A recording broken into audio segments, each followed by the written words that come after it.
Welcome to Story Chats at Inspy Romance. I'm Elizabeth Madry, and I'm here with my two co-hosts. I'm Narelle Atkins. I'm Valerie Comer. Kristi Ann Hunter is with us today to talk about her book, Pixels and Paint.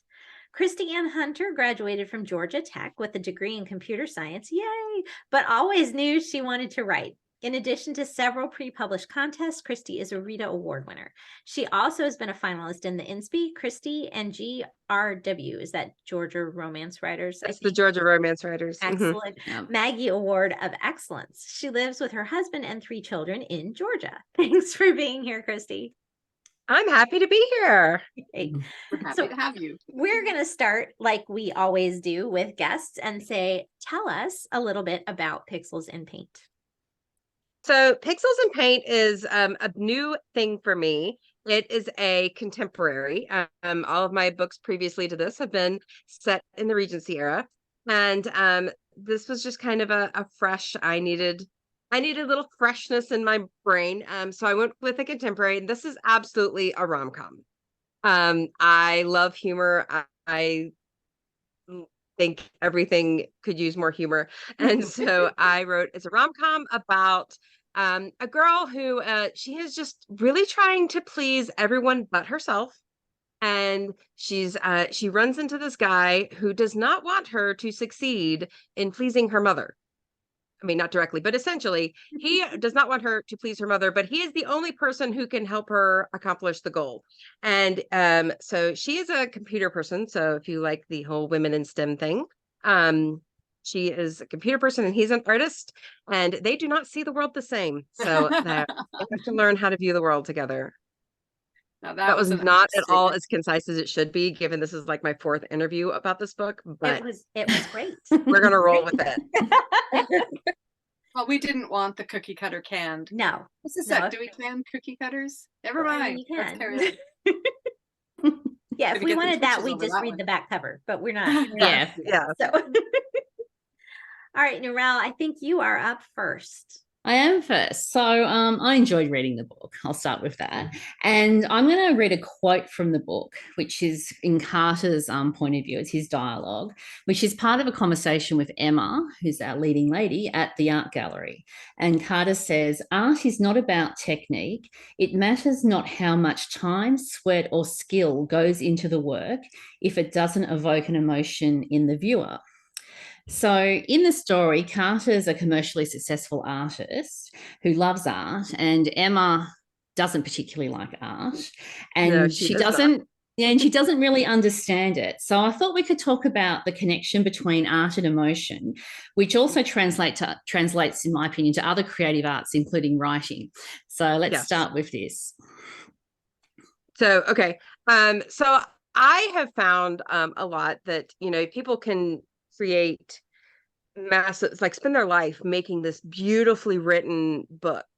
And if it just falls flat, if it has no emotion, it doesn't matter how carefully you wrote it, how many adverbs you avoided, it doesn't matter if it doesn't hit anybody. But also then sometimes you'll see somebody who just rattled off a story on Facebook, and then people are just like crying because it just hits home.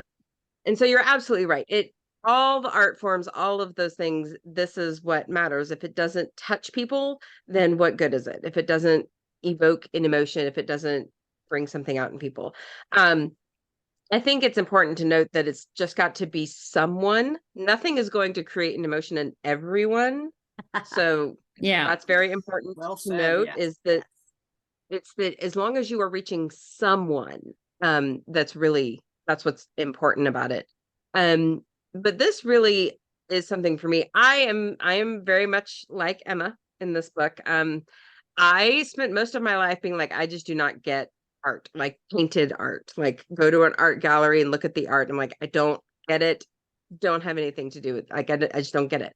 Until one piece hit me. And when one piece hit me, and it was very much like Emma. Obviously her piece doesn't exist. The thing with the gate, it doesn't exist. But for me, it was Starry Night by Van Gogh. Mm-hmm. And when the everything that painting has meant to me and emotionally and all the connections I've meant to it have opened up my understanding of other paintings and things and how that works. So I think that kind of helped me realize like, okay, there's a gateway. There's always a gateway into understanding how art can work, but it's got to mean something to somebody or it's really worthless. Yeah, I'm not a massive fan of going to art galleries. I always think about the cafe, where the cafe is located if I'm in an art gallery. And I'm really very much the person that will look at something, it's pretty, it's interesting, but I can't stare at a piece of art for half an hour with a contemplative look on my face unless I'm thinking about how I'd write a story set in the art gallery. Then I could probably stand there with a contemplative look on my face, but it would have nothing to do with actually connecting with the art on the wall. So I found the opening to the story very fascinating, in how walking in her shoes I found very interesting and very relatable. Yes. I have to tell y'all a story about going to an art gallery, and y'all are actually the first people to hear the story. I have not told this story. Okay. So because I love Starry Night, my family was vacationing in New York, like my whole family, my parents, my brother, everyone. I made all of them go to MoMA so I could see Starry Night in person. Like, I don't care what else we see. I just want to see Starry Night. Well, they don't really tell you where things are in the museum. It's just kind of like, oh, this is like the modernist gallery. And I'm like, no, I want to know where this painting is. It's the only thing I want to see. And so I am leading my family. There's 11 of us. And I am just leading us on a rampage through the art gallery, trying to find this painting, because we don't really care about seeing anything else. And we've got like 45 minutes in there. It's like, it was all about seeing this painting. And I am leading them. We get so many dirty looks from people because we are not strolling appropriately through the art gallery. Charging through. Yes, because I am just like, where is this painting? And then I found it and I was happy. And did they appreciate it as much as you did when they actually found it? They didn't. My dad was completely baffled by my whole fascination with this painting. However, I have 2 prints of it in my house. One is down here in my office, and then I have one right outside my bedroom. Because my thing about it is, and there's a little bit, I think, in the book, I think I might have mentioned it, but the fact that Starry Night has never sold at auction. So nobody really knows how much it's worth. But it is one of the most copied paintings in the world. You can get Starry Night on absolutely anything, like for super cheap, like anything. But so like you as an original, as you were created, are priceless by God. Like you were created by God and you are priceless. So don't be a copy of somebody else because that's worth $20. But go be the original because that has no price on it, you know. So that's what that painting means to me. So I have it everywhere. I see it everywhere. I'm like potentially going to be like feeling like, oh, maybe I should be like somebody else or try to be like somebody else. I have that painting there. Oh, that's such a cool story. I really appreciated in the story learning about art. Like I have a much better understanding of art from having read this book. So thank you for that. Thank you. I had to learn about art in order to write the book. I bugged my artist friends way too much. They were like, stop asking me how I draw. I don't know. I just draw. Well, let me observe you draw. Right, exactly. Yes. Yeah, They have go ahead. They have a Lego set of Starry Night. I don't know if you knew that, but I have seen it. I have not purchased it because everywhere I've seen it, it's been a little expensive. It's priceless. Priceless. It's priceless. That's right. I have seen it though, and it is very cute. It is. It's got a little miniature Van Gogh too that comes with it. It does. Yeah. It does. I think he has both his ears though. So as much as Lego men have ears. Yes, I think he does. I did go, a friend of mine went as Van Gogh for Halloween one year, and I got a shirt and went as Starry Night, and she had the bandage on her ear and the paintbrush and everything, and I went as the painting. It was fun. That's outstanding. That's hilarious. I was gonna say, I understand not understanding art. I understand like art that has some realism, but abstract, you know, like a yellow thing with a red blob or who knows what. I'm like, you think that's worth what? I could do that. I could have done that, you know. I think the one that really baffles me is the big, like, it's just a red canvas. Yeah. Like with a white line on it. Yeah. and it's worth like $5 million. Yeah, and you're like, for like $35 and an hour at Michael's, I can do that. Yes, Yeah. those are the ones I don't understand. But yeah. The only emotion they evoke in me is what the heck. Hey, but it's an emotion. Yeah. An emotion has been evoked, so There you go. it is successful. Busted. Busted. All right, Valerie, what's next? Hit us up. So we have Emma, the non-art appreciator. Yes. She has spent her entire life using words better than me. Compartmentalizing. It's not even that big a word, people. No. She'd been pretty successful at it for most of her life until now. So the parts of her life just never intersect, and she's very, very carefully made sure that they never touch. Her family doesn't understand what she does for a living, just that it's something with computers and therefore beneath them. They think she should be one of them in their fashion business. So, and this fashion business is run by her mom, her aunt, is that right? And her sister? Yes. Yes. Right. All of a sudden I was like, was it her grandmother? I can't remember. No, mom and aunt and sister. Yes. Yeah. So her twin sister creates wardrobes for Emma. She puts them in a binder and places them in her closet, and they're all labeled so that she will not embarrass her family. Right. But her sister somehow doesn't quite know that this is not who Emma is, like, at all. So this binder, this fascinated me. They call it the lookbook. Yes. Where did the idea for the lookbook come from? How did she never come clean about who she really is when they're not watching? Well, so the lookbook is created for the version of Emma that she is when she goes home. That is who the lookbook is. Like it's that version of Emma that her mother and her sister know. It's the only one they get to see. Because Emma's very careful. And Emma has created this for them. It's kind of been a two-way street. She's been like, this is what they want, so this is what I will give them.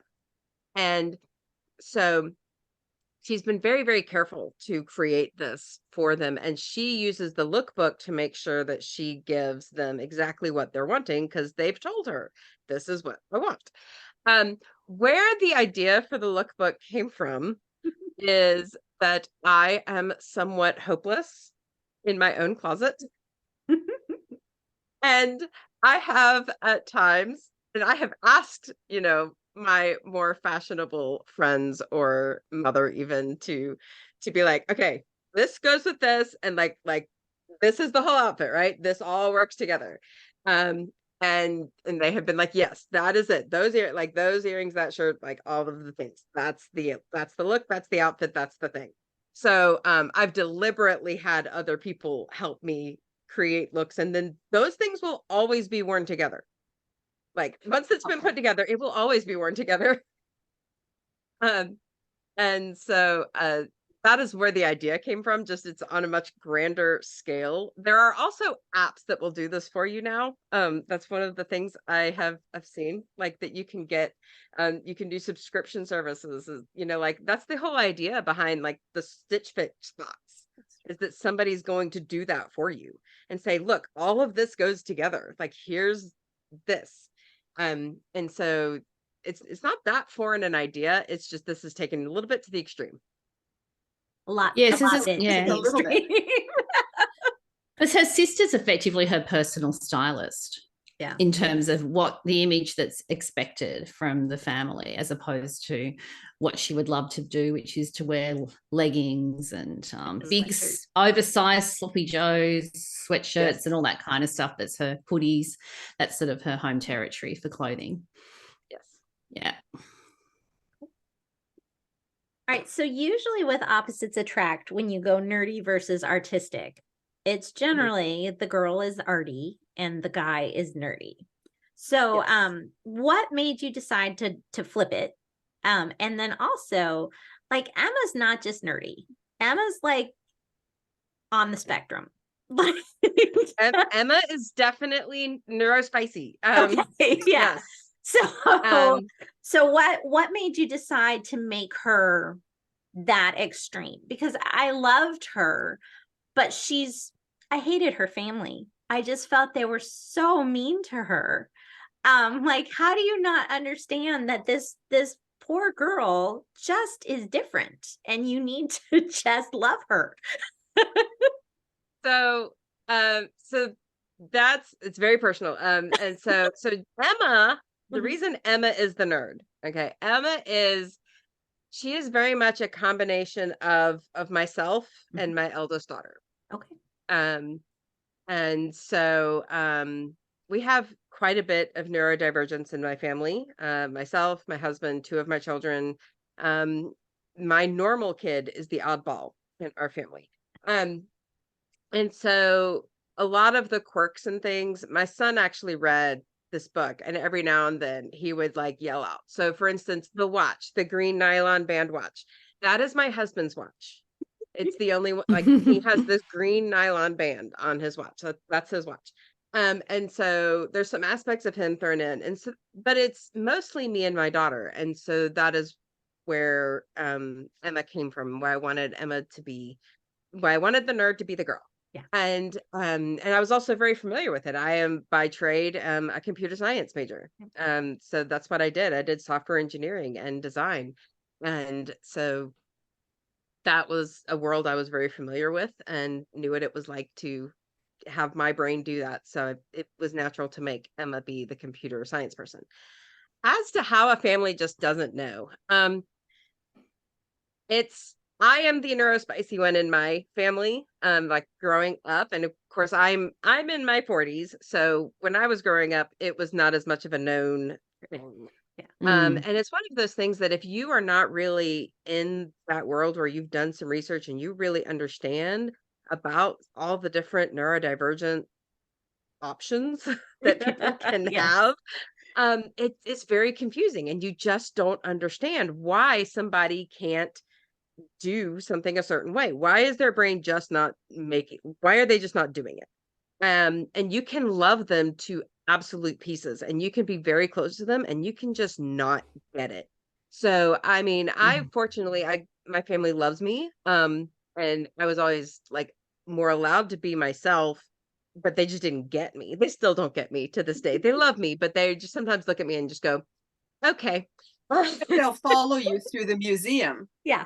They followed me through the museum. They're with me, but they don't get me. Yeah. And so unfortunately, Emma does not have that security in her family. And so she wants to try to give them what it is they want from her, because it's not a healthy relationship.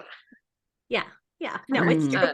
We noticed that. We did notice that. Yes. And I mean, you should mention it.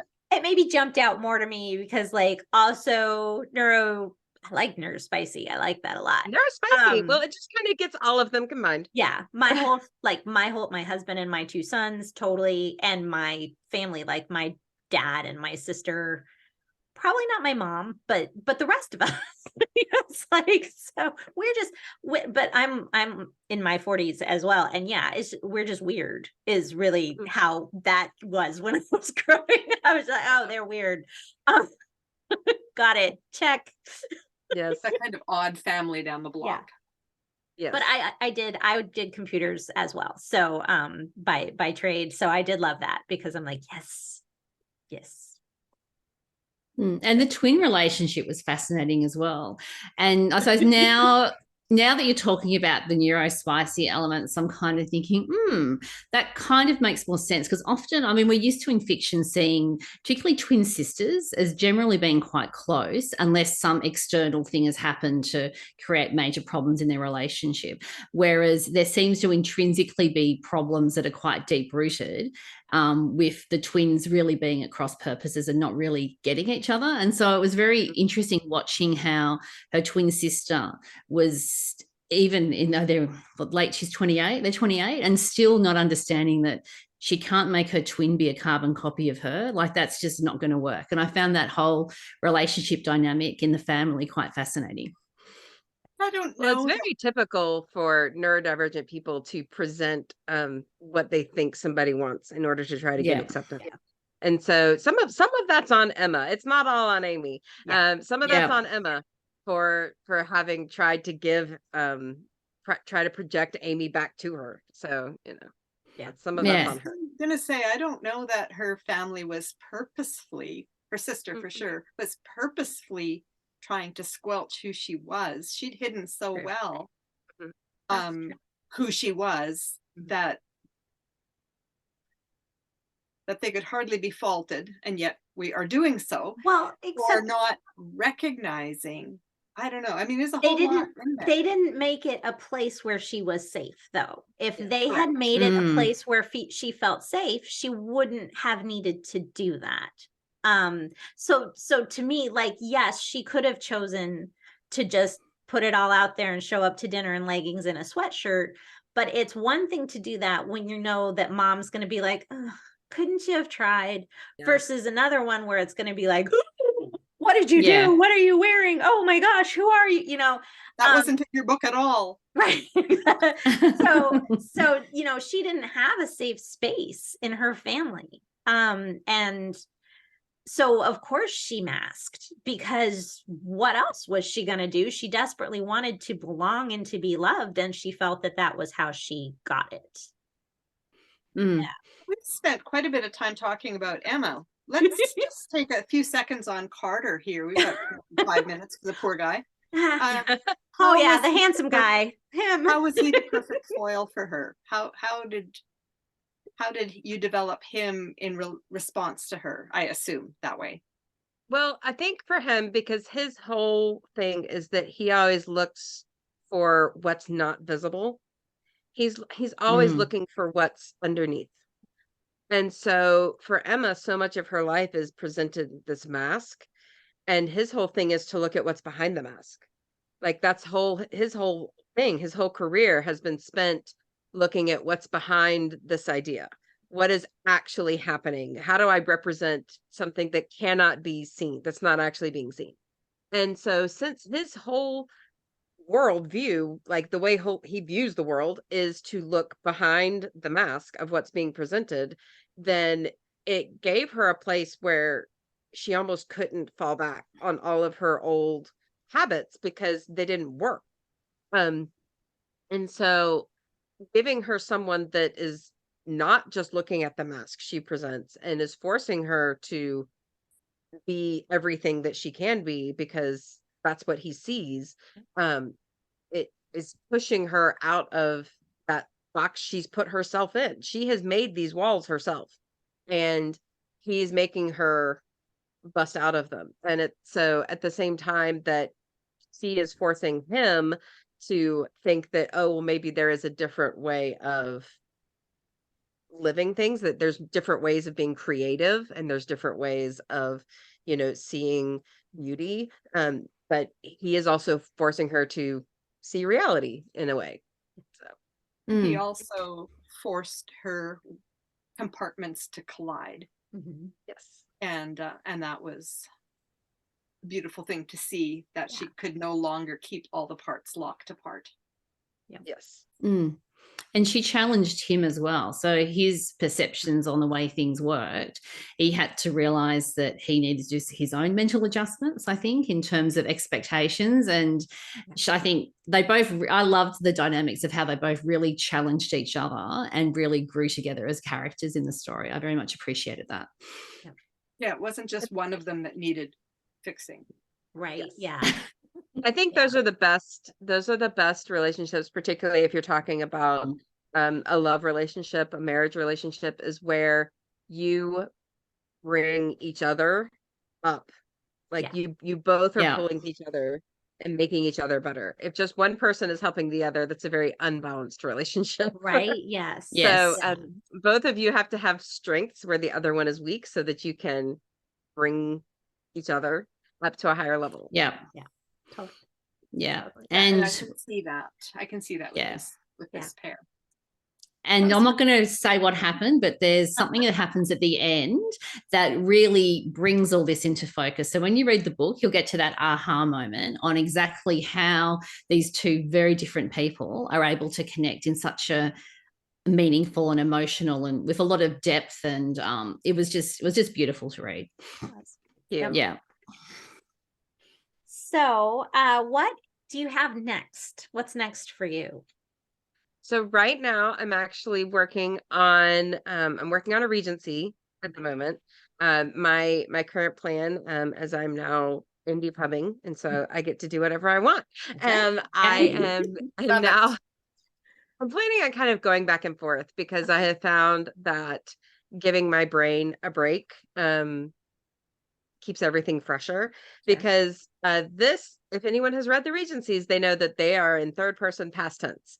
And Pixels of Paint is in first person present tense. So it was a complete break for my brain. As far as still being creative and still creating things, but I didn't have to use those same aspects. I didn't have to research in the same way. And I didn't write in the same way. So I have found just for me that going back and forth really helps keep everything fresh and interesting.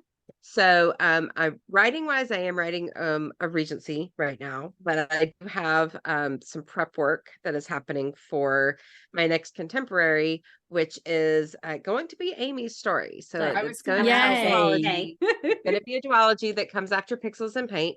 And it is actually going to be Amy and Jason. Interesting. So that there's just a little bit of prep work going on for that. That the Regency will be coming out next. And let's see, when did we say this airs? The 17th? Yeah. Yep. Yes. So that's a Thursday, right? Friday. It's a Friday. Okay, so the day this airs, we will have found out if I won a Kristi the night before. So I've got that coming up too. So excellent. Well, I'm going to say congratulations.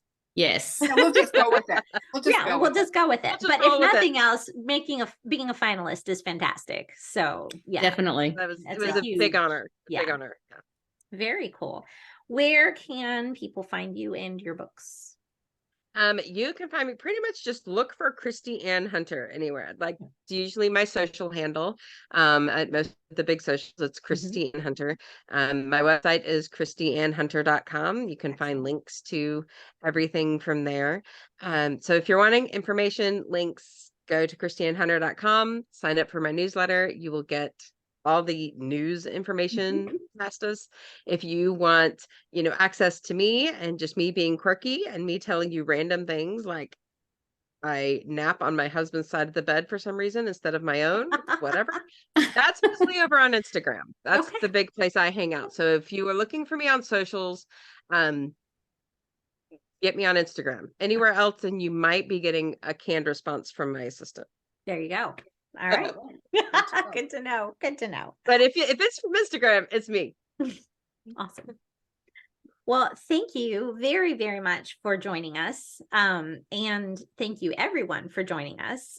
If you have not read Pixels and Paint, you need to. So make sure you go buy it now. That's right. Go grab a copy. And I will say it is available in ebook, audio, and print. So if you're an audiobook person, it's available and it's amazing.